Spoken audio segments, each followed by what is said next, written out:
জয় তারা বন্ধুরা, কেমন আছো? আজকে বৃহস্পতিবারে মায়ের পুজো, তাই আজকে মাকে পুজো দিচ্ছি। আমার শাশুড়ি মা কালকে বুধবারে ফুল নিয়ে এসেছিল, তো আমাকে অনেক জবা ফুল দিয়েছে। ভাবলাম মায়ের জন্য একটি মালা গেঁথে নিই। মায়ের বাসন কোসন পরিষ্কার করে মাকে ভালো করে স্নান করিয়ে নিচ্ছি। বাবা ভোলা মহাদেবকেও আমি স্নান করিয়ে নিলাম। মায়ের চরণ দুটিকে ভালো করে পরিষ্কার করে নিলাম।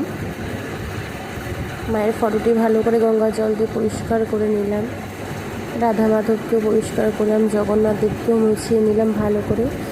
লাল চন্দন মায়ের কপালে এবং চরণে আমি ফোঁটা দিলাম।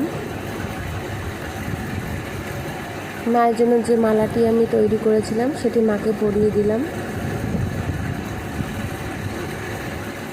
মাকে ফুল দিলাম।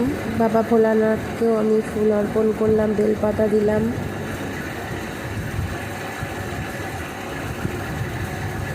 মায়ের চরণেও আমি ফুল দিয়ে দিলাম।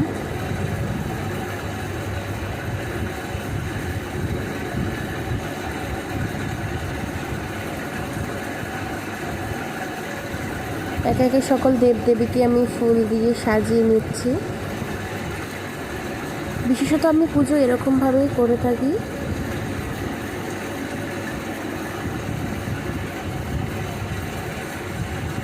বাবা লোকনাথকে বুকে আমি একটা তুলসী পাতা দিয়ে দিলাম।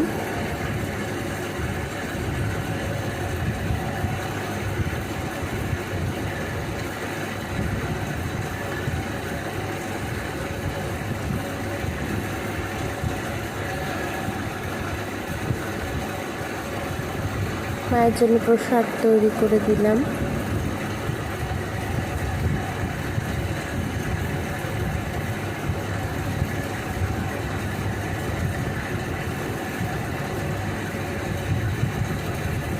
দেখো আমার মাকে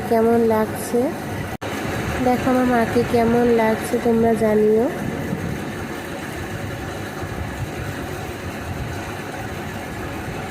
মায়ের আরতি করে নিলাম। মাকে ধূপ দেখিয়ে দিলাম।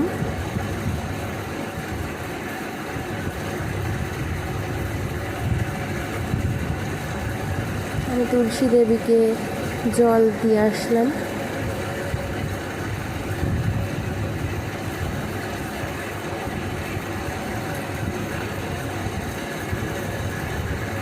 মাকে আমি এরকমভাবেই পুজো দিয়ে থাকি। তোমরা কেমন পুজো দাও? আমার যদি পুজোর কোনো ভুল হয়ে